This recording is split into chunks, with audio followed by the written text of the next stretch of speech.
الحمدللہ رب العالمین والصلاة والسلام علی سید المرسلین اما بعد۔ ایک بھائی سوال کرتے ہیں کہ جنگی حالات میں پبلک کی، عوام کی کیا ذمہ داریاں ہونی چاہیے؟ تو گزارش یہ ہے کہ جنگی حالات میں سب سے پہلے تو لوگوں کو چاہیے کہ وہ اپنے ایمان اور اپنی توحید کا جائزہ لیں، کیونکہ اللہ رب العزت کی طرف سے مدد تب ملتی ہے، نصرت تب ملتی ہے جب انسان صحیح معنوں میں ایمان پہ ہو۔ اگر ایمان کے ساتھ ساتھ کفر ہے، توحید کے ساتھ ساتھ شرک ہے، تو ایسے آدمی سے اللہ کی طرف سے نصرت کا کوئی وعدہ نہیں ہے، اور نہ ہی اللہ تبارک و تعالیٰ کی طرف سے کسی طرح کی فتح اور نصرت کا حقدار ہے۔ چنانچہ اللہ تعالیٰ فرماتے ہیں قرآن حکیم میں، وَلَا تَهِنُوا وَلَا تَحْزَنُوا وَأَنْتُمُ الْأَعْلَوْنَ إِن كُنتُم مُؤْمِنِينَ، کہ کمزوری نہ دکھاؤ اور غم میں نہ پڑو، تمہیں ہی غلبہ ملے گا اگر تم ہو ایمان لانے والے۔ تو یہاں پہ اللہ تعالیٰ نے غلبے کو مشروط کیا ہے ایمان کے ساتھ، اور ایسا ایمان جس میں کفر ہو، ایسا ایمان جس میں شرک ہو، وہ ایمان نہیں ہے جو اللہ رب العزت کے ہاں قابل قبول ہے۔ ایسے ایمان کے بارے میں جس میں شرک کی ملاوٹ ہو، اس کے بارے میں اللہ تعالیٰ فرماتے ہیں کہ وَمَا يُؤْمِنُ أَكْثَرُهُم بِاللَّهِ إِلَّا وَهُم مُشْرِكُونَ، کہ ایمان لانے والوں کی اکثریت شرک میں مبتلا ہوتی ہے۔ تو ایک طرف یہ کہنا کہ میں اللہ پہ، اللہ کے رسول پہ ایمان لاتا ہوں صلی اللہ علیہ وسلم، قرآن حکیم پہ ایمان لاتا ہوں، کلمہ پڑھتا ہوں، اور ساتھ ساتھ فوج شدگان کو مشکل کشا قرار دینا، انہیں حاجت روا قرار دینا، یا علی مدد کے نعرے لگانا، یا حسین مشکل کشا کے نعرے لگانا، قبر والوں کو سجدے کرنا، ان کے نام پہ جانور ذبح کرنا، یہ چیزیں ایمان سے مناسبت نہیں رکھتی، یہ ایمان کے اپوزٹ ہیں، یہ ایمان کے منافی ہیں۔ تو ایسا ایمان جس میں شرک کی ملاوٹ ہو، وہ اللہ رب العزت کے ہاں قابل قبول نہیں ہے۔ دوسرے نمبر پہ عوام، پبلک کی ذمہ داری ہے کہ وہ اللہ رب العزت کی طرف رجوع کو، دین کی طرف رجوع کو، دین کے ساتھ جڑنے کو یقینی بنائیں، کیونکہ نبی علیہ الصلوۃ والسلام اس حدیث میں فرماتے ہیں جسے امام ابو داؤد رحمہ اللہ روایت کرتے ہیں کہ آپ نے فرمایا اذا تبایعتم بالعینہ، کہ جب تم ہیلے بہانے سے سود لینے لگو گے اور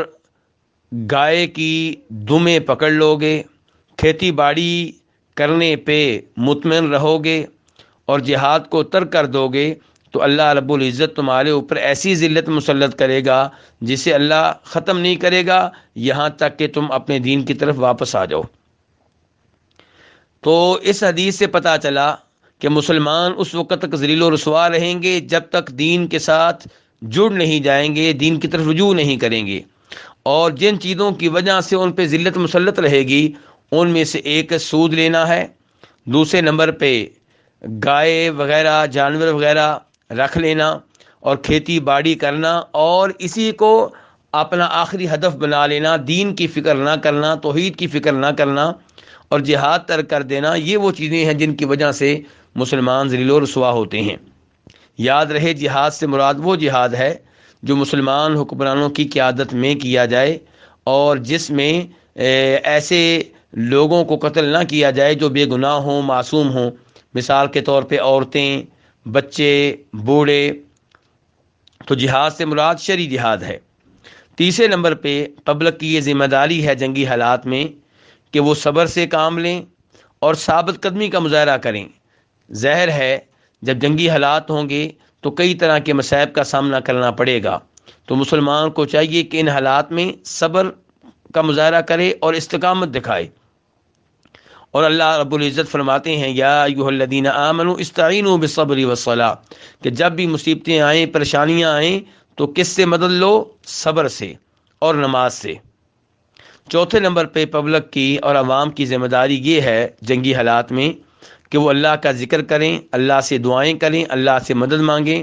قرآن کی تلاوت اللہ کا ذکر ہے، نماز پڑھنا اللہ کا ذکر ہے، سبحان اللہ کہنا، الحمدللہ کہنا، اللہ اکبر کہنا، یہ سب اذکار ہیں۔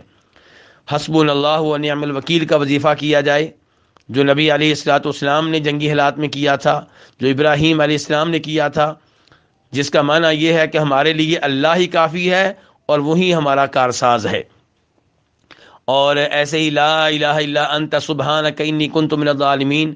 اس دعا کا اہتمام کیا جائے، کیونکہ آپ علیہ السلام فرماتے ہیں کہ جو بھی مسلمان یہ دعا کرے گا اللہ اس کی دعا قبول فرمائیں گے۔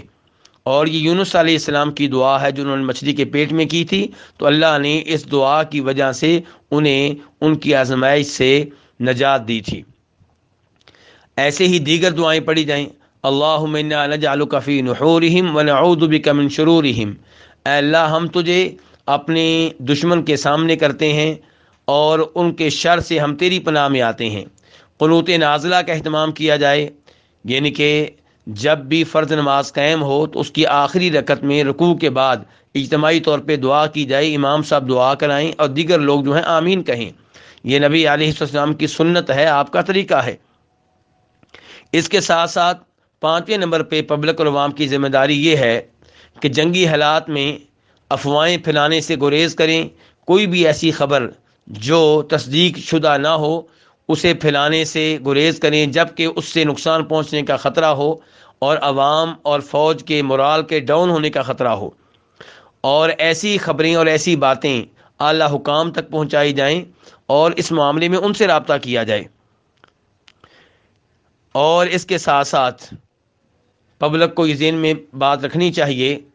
کہ ان کے مسلمان حکمران وہ بھی انہی کی طرح مسلمان ہیں، ان پہ اعتماد کریں اور ان کے ساتھ اتحاد کا اتفاق کا مظاہرہ کریں اور آپس میں اختلافات پیدا نہ ہونے دیں۔ اللہ تعالیٰ فرماتے ہیں کہ یا ایھا الذین آمنوا اذا لقیتم فئۃ فاثبتوا واذکروا اللہ کثیرا لعلکم تفلحون واطیعوا اللہ ورسولہ ولا تنازعوا فتفشلوا وتذهب ريحكم واصبروا ان اللہ مع الصابرین۔ اے ایمان والو، جب بھی دشمن سے سامنا ہو تو استقامت کا مظاہرہ کرو، ثابت قدمی کا مظاہرہ کرو، اللہ کا بہت زیادہ ذکر کرتے رہو تاکہ تم کامیاب ہو جاؤ، اللہ کی اطاعت کرو، اللہ کے رسول کی اطاعت کرو اور آپس میں اختلافات سے دور رہو، ورنہ تم بزدل ہو جاؤ گے، تمہاری ہوا اکھڑ جائے گی۔ اور صبر کرو، بے شک اللہ تعالیٰ صبر کرنے والوں کے ساتھ ہے۔